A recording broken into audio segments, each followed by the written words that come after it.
We love to judge athletes by their stats, right? But what if those stats are basically a lie? Today, we're diving into a really controversial claim that a coach, Kevin Stefanski, might have deliberately sabotaged one of his quarterbacks just to make another one look better. We're going to follow the data, step by step, and see where it leads. So let's put on our detective hats. We're trying to answer one single critical question. Was this quarterback systematically, intentionally set up to fail? Because the evidence here suggests that what we were all told was poor performance, well, it might actually be something much more calculated, a deliberate strategy from the coach. So at the center of all this, you've got two quarterbacks. On one side, there's Shedeur Sanders, who was basically painted as the problem, the scapegoat. And on the other, you have Dillon Gabriel, the coach's favorite, the stable, preferred option. The real question is, does the data actually back up the story we were all fed? All right, let's dig into the first piece of evidence. And it all comes down to something super simple, but so powerful for a quarterback: rhythm. See, a QB needs consistent chances, consistent reps to get into a flow. The question is, was that opportunity given out equally? I mean, think about it. It's just common sense, right? To judge two players fairly, you've got to give them a similar shot to succeed. So when it came to those key moments for building confidence and momentum, did Sanders and Gabriel really get the same chances?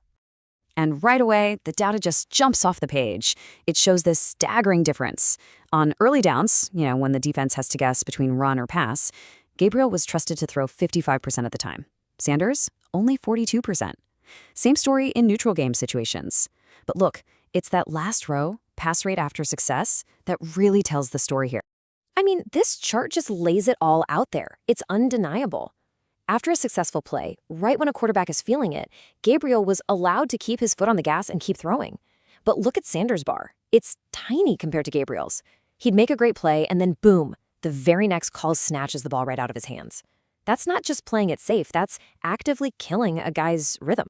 Okay, so we've established Sanders got fewer chances to get in a groove. But our investigation, it goes deeper. Now we have to look at the quality of the chances he was given.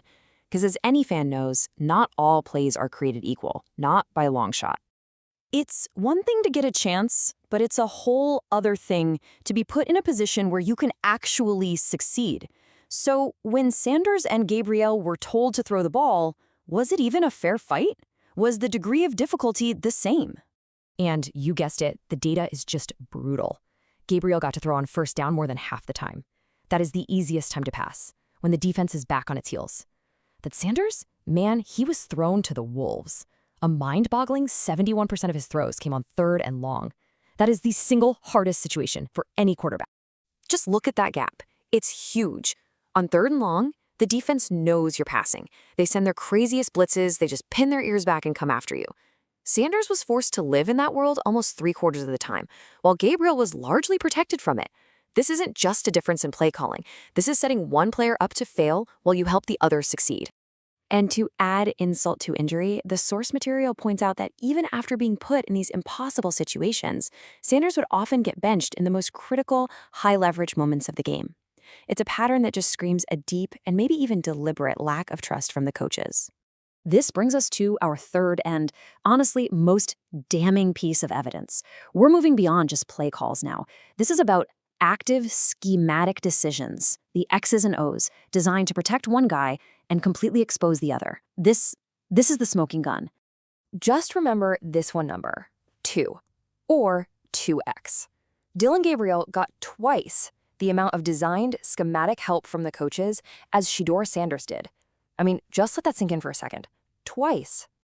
So what does twice the help actually look like in practice? Well, this table breaks it all down.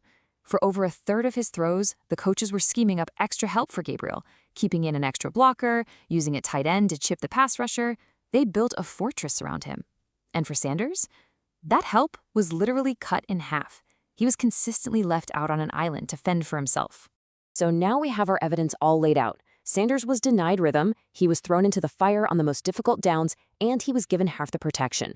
So let's use all this to confront the public story we were told and finally reach our verdict. You've probably heard this one, right? The biggest knock on Sanders was always that he held the ball too long, that he was indecisive, that he created his own pressure. It was a really simple, easy story to explain why the offense was struggling. But was it true? Yeah, not even close. The data shows he was getting hit with pressure in under 2.5 seconds. That's not reading the defense time, that's, oh crap, I gotta run time, at a way higher rate than Gabriel. He wasn't holding the ball, he barely had time to get the ball before the pocket was collapsing around him. A collapse his coaches did almost nothing to prevent. And this is the final incredible twist in the story. Despite being under constant siege with no help, Sanders was actually elite at avoiding sacks. He turned pressure into a sack just 11.5% of the time. Gabriel, with his fortress of protection, got sacked on 21% of his pressures. Sanders wasn't the problem. He was a brilliant problem solver, trapped in a broken system. So what we've been looking at here, it actually has a name: structural sabotage. It's what happens when coaching decisions go beyond just having a favorite. It's when they actively create a system where one player faces constant uphill battles, while another's performance is basically gift-wrapped and artificially inflated by all the support they're given. So, what's the verdict? I think the evidence is pretty clear, right? One quarterback, Sanders, was forced to climb a mountain on pretty much every play. The other, Gabriel, was basically given an easy button. One was left totally exposed, the other was surrounded by bodyguards. The conclusion from this data is unavoidable. This wasn't about a player failing. This looks a whole lot like coaching malpractice. And that just leaves you with this one big question, doesn't it? This data completely flips the script on these two players. It makes you wonder, if a coach has the power to create the reality we see on the field through their decisions, how many other players in how many other sports are we completely misjudging?